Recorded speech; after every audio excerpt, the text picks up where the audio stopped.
সমগ্ৰ ৰাজ্যৰ লগতে শোণিতপুৰ জিলাৰ ৰঙাপাৰাতো অতি উলহ মালহেৰে পালন কৰে বিশ্ব আদিবাসী দিৱসটি। সদৌ আদিবাসী ছাত্ৰ সন্থাৰ শোণিতপুৰ জিলা সমিতিয়ে ৰঙাপাৰা বৰজুলি সমাজ কল্যাণ সমূহীয়া প্ৰেক্ষাগৃহত দিনজোৰা কাৰ্যসূচীৰে বিশ্ব শ্ৰমিক দিৱসটি পালন কৰে।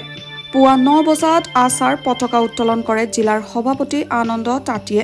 শ্বহীদ বেদীত বন্তি প্ৰজ্বলনেৰে কাৰ্যসূচীক শুভাৰম্ভ কৰে সম্পাদক কাৰ্লোছ আইণ্ডে।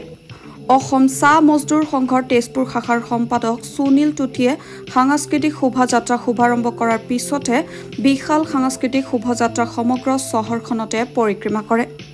বিশ্ব আদিবাসী দিৱসটি ৰঙাপাৰা অঞ্চলৰ আদিবাসী ৰাইজৰ লগতে আচাৰ জিলা সমিতি বিষয়ববীয়াসকল উপস্থিত থাকে। প্ৰতি বছৰে পালন কৰি অহা বিশ্ব আদিবাসী দিৱসটিৰ মূল উদ্দেশ্য হৈছে অসমত বসবাস কৰি অহা আদিবাসী লোকসকলৰ প্ৰাপ্য অধিকাৰ আৰু ভাষা সাহিত্য সংস্কৃতিৰ বিষয়ে সজাগতা সৃষ্টি কৰা।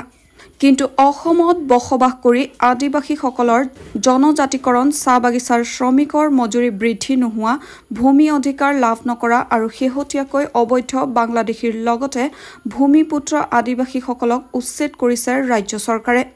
যদি এজনো আদিবাসীক নিজৰ ভূমিৰ পৰা উচ্ছেদ কৰে তেতিয়াহ'লে ইয়াৰ পৰিণাম অসম চৰকাৰে ভুগিব লাগিব বুলি সকীয়াই দিয়ে কেন্দ্ৰীয় সমিতিৰ সভাপতি গুডমিন হেমব্ৰমে।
আজি বিশ্ব আদিবাসী দিৱস ৱৰ্ল্ড ইণ্ডিজিনিয়াছ ডে আৰু গোটেই বিশ্বতে আজি বিশ্ব আদিবাসী দিৱস পালন কৰা হৈ আছে।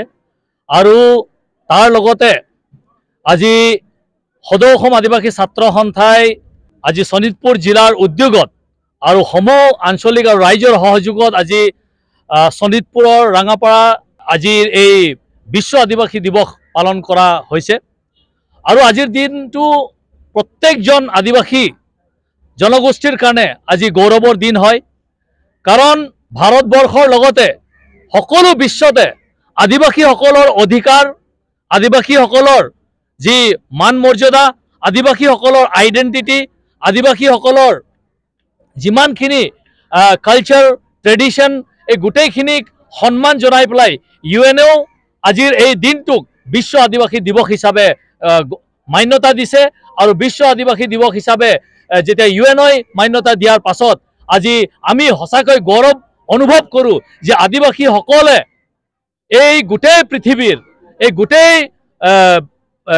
ইউনিভাৰ্সৰ আদিবাসীসকলে একমাত্ৰ জনগোষ্ঠী হয়, যে জনগোষ্ঠীটোৰ কাৰণে এই পৃথিৱীত আজি পৃথিৱীক জীয়াই থাকিবৰ কাৰণে বা এই পৃথিৱীখন জীয়াই আছে বুলি আমি ক'ব পাৰোঁ। কাৰণ আদিবাসীসকলৰ যি ফিলচফি আছে, আদিবাসীসকলৰ যি আইডেণ্টিটি, আদিবাসীসকলৰ যি কাষ্টমছ আছে, এই কাষ্টমে আদিবাসীসকলৰ লগত এই গোটেই পৃথিৱীক তেওঁলোকে সামৰি লয় আৰু এই পৃথিৱীখনৰ লগতে জীয়াই থাকিবৰ কাৰণে আদিবাসীসকলে সপোন চায়। আদিবাসীসকলে কেতিয়াও এই পৃথিৱীক বিনিষ্ট নকৰে, এই পৃথিৱীক ধ্বংস হ'বলৈ নিদিয়ে। আৰু আজি এই যি গ্ল'বেল ৱাৰ্মিঙৰ কথা আমি পাতোঁ, আজি যিখিনি বিভিন্ন সমস্যাবিলাক যি হৈ আছে, এই সমস্যাৰ কথা যেতিয়া আমি পাতোঁ, তেতিয়া সকলোৱে আজি আদিবাসীসকলৰ আচাৰ ব্যৱহাৰ, আদিবাসীসকলৰ যি কাষ্টমছ আছে, আদিবাসীসকলৰ যি ট্ৰেডিশ্যনছ আছে, আদিবাসীসকলৰ যি জীৱন প্ৰণালী আছে, আদিবাসীসকলৰ যে জীয়াই থকাৰ যি ধাৰা আছে, এই ধাৰাটোক আজি সকলোৱে স্মৰণ কৰে। আজি আমি মুণ্ডা, ওৰাং, চান্তাল, হল, ভিল, যিমান উৰিয়া, আমাৰ গড়, পানিকা, যিমান সকলো আমি আদিবাসী আছোঁ, আজি আমি নিজকে গৌৰৱ অনুভৱ কৰোঁ যে আমি আদিবাসী হয়। আৰু আদিবাসী হিচাপে আমি স্বীকৃতি পাব লাগিব। আদিবাসী হিচাপে আমাক স্বীকৃতি আমি ল'বৰ কাৰণে আমি কেতিয়াও কণ্ঠবোধ নকৰোঁ। আৰু অসমত আমি কিন্তু আদিবাসী হিচাপে আমাক স্বীকৃতি দি থকা হোৱা নাই। আজি চৰকাৰীভাৱে আজি অসমত যিসকলে আমি বসবাস কৰি আছোঁ, আজি আমি জনজাতিকৰণৰ মৰ্যাদা আমি লাভ কৰা নাই।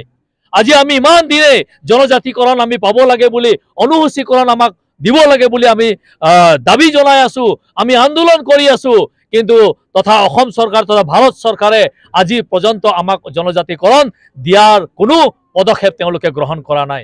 প্ৰত্যেকবাৰ আমাক তেওঁলোকে যেতিয়া আহে, প্ৰত্যেকটো চৰকাৰে কয় যে আমাৰ যদি চৰকাৰ আহে, আমি 6 মাহৰ ভিতৰত, এবছৰৰ ভিতৰত আপোনালোকৰ জনজাতিকৰণৰ মৰ্যাদা প্ৰদান কৰা যাব বুলি। আজি আমি সদৌ অসম আদিবাসী ছাত্ৰ সন্থা মাত্ৰ নহয়, ইয়াত যিমান আদিবাসী জনগোষ্ঠী আছে, যিমান আদিবাসী সংগঠন আছে, আজিৰ দিনটোত আমি সকলোৱে আমি এক হৈ পেলাই মাত মাতিব বিচাৰিছোঁ যে অতি শীঘ্ৰে আমাৰ যি দাবী আছে, আমাৰ যি মৰ্যাদা আছে, আমাৰ যি অধিকাৰ আছে, আমাৰ যি প্ৰাপ্য আছে, অসম চৰকাৰ তথা ভাৰত চৰকাৰে আমাক দিব লাগিব। লগতে আমি যি চাহ শ্ৰমিকৰ দৈনিক মজুৰি বৃদ্ধি কৰিব লাগে বুলি 550 টকালৈ বৃদ্ধি কৰিব লাগে বুলি আমি দাবী জনাই আছোঁ। এইটো আমাৰ ন্যায্য দাবী হয়। কাৰণ আজিৰ তাৰিখত যি বয় বস্তুৰ দাম বাঢ়িছে আৰু মাত্ৰ 250 টকাত এটা পৰিবাৰে জীয়াই থাকিব নোৱাৰে। 250 টকাত এটা পৰিবাৰে নিজৰ ল'ৰা ছোৱালীক শিক্ষা দিব নোৱাৰে। 250 টকাত এটা পৰিবাৰে নিজৰ গোটেই পৰিবাৰটোক মান সন্মানেৰে জীয়াই ৰাখিবলৈ নোৱাৰে। তাৰ কাৰণে আমি দাবী জনাই আছোঁ। লগতে আমি দাবী জনাই আছোঁ যে আমাৰ যি ভূমিৰ অধিকাৰ আমাক দিব লাগে। আজি বিভিন্ন জেগাত অসম চৰকাৰে বাংলাদেশী উৎখাত কৰাৰ কাৰণে তেওঁলোকে উচ্ছেদ অভিযান চলাই আছে, কিন্তু তাৰ লগতে আমাৰ আদিবাসীসকল ভূমিপুত্ৰসকলকো উচ্ছেদ কৰা হৈ আছে। আমি অসম চৰকাৰক সকীয়াই দিব বিচাৰিছোঁ যে এটাও যদি আদিবাসীক আপোনালোকে উচ্ছেদ কৰে, এটাও যদি আদিবাসীক আপোনালোকে যদি নিজৰ ভূমিৰ পৰা উৎখাত কৰিবৰ কাৰণে আপোনাৰ যদি প্ৰচেষ্টা চলায়, তেনেহ'লে ইয়াৰ পৰিণাম অসম চৰকাৰে ভুগিব লাগিব। আৰু যদি কৰা হয়, আমাক যদি নিৰাপত্তা দিয়া নহয়, তেতিয়াহ'লে অসম চৰকাৰে কিন্তু ইয়াৰ পৰিমাণ ভুগিব লাগিব বুলি আমি সদৌ অসম আদিবাসী ছাত্ৰ সন্থাই আজিৰ যি আদিবাসী দিৱস আছে, এই দিৱসৰ জৰিয়তে আমি সকলোকে সকীয়াই দিছোঁ। আৰু লগতে ক'ব বিচাৰিছোঁ যে আমি শান্তিপ্ৰিয় জাতি হয়, আমি শান্তিপ্ৰিয় জনগোষ্ঠী হয়। সেইকাৰণে আমি সকলো কাম আমি শান্তিভাৱে কৰি থাকোঁ। কিন্তু আমাৰ শান্তিৰ যিখিনি আমাৰ প্ৰচেষ্টাক যদি বাৰে বাৰে তুচ্ছল্য কৰা হয়, বাৰে বাৰে যদি অপমান কৰা হয়, তেতিয়া আদিবাসী কিন্তু শান্ত হৈ নাথাকে।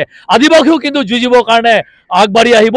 আদিবাসীও নিজৰ অধিকাৰৰ কাৰণে মাত মাতি যাব বুলি আজিৰ দিনটোত মই অসম চৰকাৰ তথা ভাৰত চৰকাৰক মই সকীয়াই দিব বিচাৰিছোঁ। ধন্যবাদ। News desk, news wide Assam.